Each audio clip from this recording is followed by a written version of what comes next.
기도하겠습니다. 하나님 아버지, 저희들의 찬양과 예배를 받아주시옵소서. 주님께서 이곳에 오셔서 우리의 예배를 홀로 영광 받아주시고 하나님의 신령 은혜를 부어주시되 우리 심령 가운데 넘치는 은혜를 부어주셔서 온전히 하나님 앞에 영광 올려드리는 거룩한 예배가 되게 하시고, 하나님 앞에 간구하는 기도의 제목마다 주님이 기뻐하시는 기도의 제목들이 되게 하시고, 가장 하나님이 기뻐하시는 그때 하나님의 그 뜻이 이루어지는 그런 기도가 될 수 있도록 하나님 기도 가운데 역사해 주시옵소서. 이 자리에 주님 함께 하실 줄 믿고 예수님의 이름으로 기도드리옵나이다. 아멘. 민수기 31장 1절에서 12절까지 우리 한 목소리로 같이 읽겠습니다. 여호와께서 모세에게 말씀하여 이르시되 이스라엘 자손의 원수를 미디안에게 갚으라. 그 후에 내가 내 조상에게로 돌아가리라. 모세가 백성에게 말하여 이르되 너와 함께 있는 사람들 가운데서 전쟁에 나갈 사람들을 무장시키고 미디안을 치러 보내어 여호와의 원수를 갚되 이스라엘 모든 지파에게 각 지파에서 1000명씩을 전쟁에 보낼지니라 하매 각 지파에서 1000명씩 이스라엘 100만 명 중에서 12000명을 택하여 무장을 시킨지라.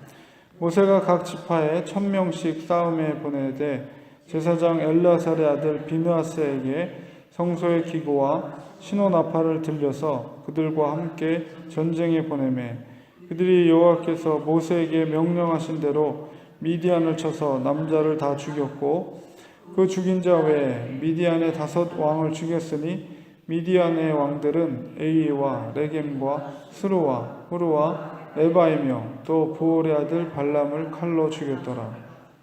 이스라엘 자손이 미디안의 부녀들과 그들의 아이들을 사로잡고 그들의 가축과 양떼와 재물을 다 탈취하고 그들이 거처하는 성읍들과 촌락을 다 불사르고 탈취한 것, 노력한 것, 사람과 짐승을 다 빼앗으니라. 그들이 사로잡은 자와 노력한 것과 탈취한 것을 가지고 여리고 맞은편 요단강가 모압 평지의 진영에 이르러 모세와 제사장 엘르아살과 이스라엘 자손의 회중에게로 나아오니라. 아멘. 민수기 25장에서 이야기가 다시 이어지고 있습니다. 22장에서 24장까지 모압 왕 발락이 발람을 매수해서 이스라엘을 저주했던 그 사건이 기록되어 있고, 그 다음에 25장에서 이제 부올에서 이스라엘을 유혹해서 이스라엘 백성들이 바알을 섬기게 한 사건, 그리고 이제 비느하스를 통해서 연병이 돌던 것이 멈추게 된 사건이 멈춰지고, 26장에서는 이제 상번제와 안식 제사와 또 이제 그 월삭 제사, 그 다음에 연중에 드려지는 이제 나팔절, 대속제일, 그 다음에 이제 수장절, 장막절이죠. 그리고 나서 이제 그 하나님 앞에 그 언약에 대한 그런 그 규례가 이어진 다음에 25장에서 이제 오늘 본문 속에 그 이야기가, 미디안의 전쟁에 대한 이야기가 이어서 펼쳐지게 됩니다. 근데 이 전쟁에 대해서 하나님께서 모세에게 말씀하시기를 2절에 있는 것처럼 모세가 죽기 전에 이스라엘 자손의 원수를 미디안에게 갚으라. 그 후에 내가 내 조상에게로 돌아가리라.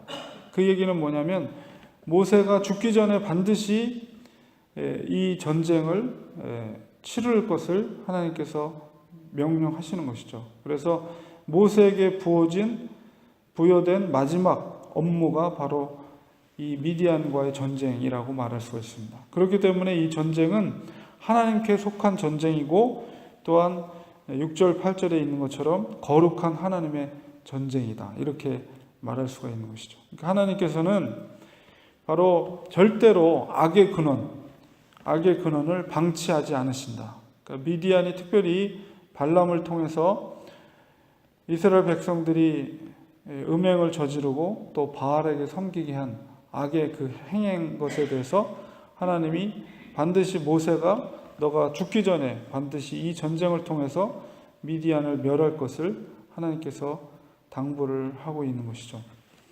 결국 하나님께서는 각 지파별로 1000명씩을 이제 전쟁에 나갈 수 있도록 해서 12000명을 준비해서 미디안과의 전쟁을 치르게 하십니다. 그리고 그것이 거룩한 전쟁이라는 것을 6절 8절에서 대제사장이었던 아론의 아들 엘르아살의 아들, 아론의 손자였던 비느하스를 그 전쟁 가운데 동참케 합니다. 그리고 또한 6절에 성소의 기구라고 했지만 성소의 기구, 전쟁에 나갈 수 있는 성소의 기구는 사실은 법궤밖에 없어요. 그래서 법궤를, 아마도 여기에는 정확하게 법궤라고 얘기하고 있지는 않지만은 성소의 기구라고 했을 때는 바로 법궤를 하나님께서 동참케 하고 그 지위를 바로 비느하스에게 맡기게 하고 또 신호나팔을 들려서 그들과 함께 전쟁에 보내게 했다. 바로 하나님의 임재의 상징이었던 법궤, 그것이 전쟁 가운데 함께 했다는 것은 이것이 거룩한 하나님의 전쟁. 그래서 여호수아에서 제가 아마 처음에 제가 이 교회에 와서 처음 설교하신 거 기억나실지 모르겠지만 여호수아의 전쟁에 대해서 제가 설명을 했을 때 헤렘이라는 전쟁에 대해서 제가 말씀을 드렸어요. 그래서 바로 이것은 헤렘의 전쟁입니다. 그래서 헤렘의 전쟁은 모든 것이 하나님께 속한 거예요. 거기서 취해지는 모든 노획물은 하나님께 바쳐져야 되기 때문에 그것을 누가 건들지 못하도록 거기에 있는 모든 사람들 진멸하는 전쟁이 헤렘의 전쟁. 바로 미디안의 전쟁은 하나님의 임재의 상징이었던 법궤가 그 전쟁 가운데 함께하는 하나님의 거룩한 전쟁, 헤렘의 전쟁이라는 것을 나타내는 증거가 바로 이것입니다. 그래서 결국은 미디안의 다섯왕을 죽였을 뿐만 아니라 그 영적인 죄악을, 음행과 또 바알을 섬기게 했던 역할을 했던 발람도 8절에 보니까 부올의 아들 발람을 칼로 죽였더라. 그 거짓 선지였던 발람도 최후의 죽음을 맞이하게 됩니다. 그래서 결국은 이 전쟁을 통해서 하나님께서 승리케 하셨고 또한 헤렘의 전쟁으로서 모든 것을 다 진멸하게 하시는. 근데 이제 9절 이하에 보면은 이스라엘 백성들이 전리품을 가지고 오는 모습을 보이게 되는데 그것에 대해서 이제 내일 읽을 본문 속에 보면 그것이 헤렘의 전쟁이었기 때문에 모든 것을 다 진멸하라고 모세가 이제 화를 내면서 야단을 치는 장면이 나오게 됩니다. 결국 이 전쟁에 참여했던 12000명은 바로 2세대, 다음 세대, 가나안을 정복할 다음 세대들이죠. 그래서 처음으로 맞이한 전쟁 가운데 승리를 쟁취하게 됩니다. 그리고 또한 하나님은 이 전쟁을 통해서 이스라엘 백성들에게 주는 교훈은 뭐냐? 그것은 가장 중요한 것은 하나님의 말씀을 신뢰하고 그것을 순종할 때 내가 반드시 그 전쟁 가운데 승리를 선포하게 될 것이다. 그것은 미래적인 희망의 메시지죠. 바로 땅의 정복에 대한 소망과 미래를 향한 희망의 메시지가 이 전쟁의 승리를 통해서 다음 세대, 그 세대의 승리를 하나님께서 허락하게 하신 것입니다. 그래서 전쟁 앞에, 가나안 전쟁 앞에 바로 모압 평지에서, 요단강 건너편 모압 평지에서 미디안과의 전쟁 가운데 승리를 선포하게 하심으로 말미암아 그 가나안 정복 가운데 너희들이 반드시 나의 말, 하나님의 말씀을 신뢰할 것과 순종할 것을 하나님께서 그 증표로 보여주신 것이라고 말할 수가 있습니다. 그래서 우리들도 역시 마찬가지입니다. 이 땅에 살아가면서 가장 중요한 것은 하나님의 말씀에 대한 전적인 신뢰입니다.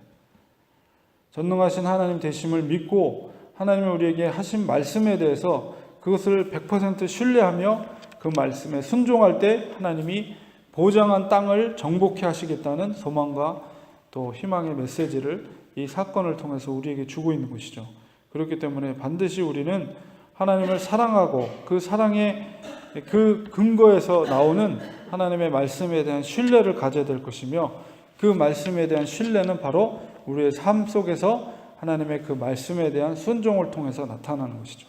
그러할 때 하나님이 우리에게 약속한 축복을 허락해 주신다는 소망과 희망을 우리가 늘 기억하시면서 죄에서는 멀어지고 결국은 이 전쟁의 시작은 악의 근원이거든요. 악을 이스라엘 거룩한 백성을 오염케 한 그 악에 대한 근원에 대한 심판이기 때문에 우리가 가장 주의해야 될 것은 신앙생활을 하면서 주의해야 될 것은 악으로부터 멀어지는 것입니다. 그리고 하나님의 말씀 가운데 거하고 하나님을 신뢰하고 말씀에 순종하는 것이 바로 축복의 바로 비결이다. 그리고 축복의 통로다라는 생각을 우리 말씀을 통해서 이 사건을 통해서 기억하면서 하나님이 우리에게 약속하신 약속의 땅, 우리가 쟁취해야 될, 우리가 전쟁에서 정복해야 될 축복의 땅, 그것이 무엇인가? 그것은 우리에게 맡겨진 사명이죠. 각자에게 맡겨진 사명. 그것을 정말 충실하고 또 형통하게 이루기 위해서는 하나님을 믿고 말씀에 순종함으로, 그리고 악에서 멀고 하나님의 말씀 가운데 거할 때 그 우리에게 맡겨진 사명이 형통하게 이루어진다는 사실을 이 사건을 통해서 기억하면서, 그렇습니다. 하나님, 우리가 하나님을 신뢰하고 하나님이 우리에게 주신 말씀을 믿고 순종하는 삶을 통해서 우리에게 약속해 주신 축복, 땅의 정복을 이룰 수 있는 소망과 또 우리에게 맡겨진 사명을 감당하는 하나님의 사람들이 되게 하소서. 이런 믿음을 갖게 하시고 우리가 앞으로 쟁취해야 될 미래적인 소망과 희망을 순종을 통해서 이루어가는 우리 성도님들 되시기를 주님의 이름으로 축원드립니다. 기도하겠습니다.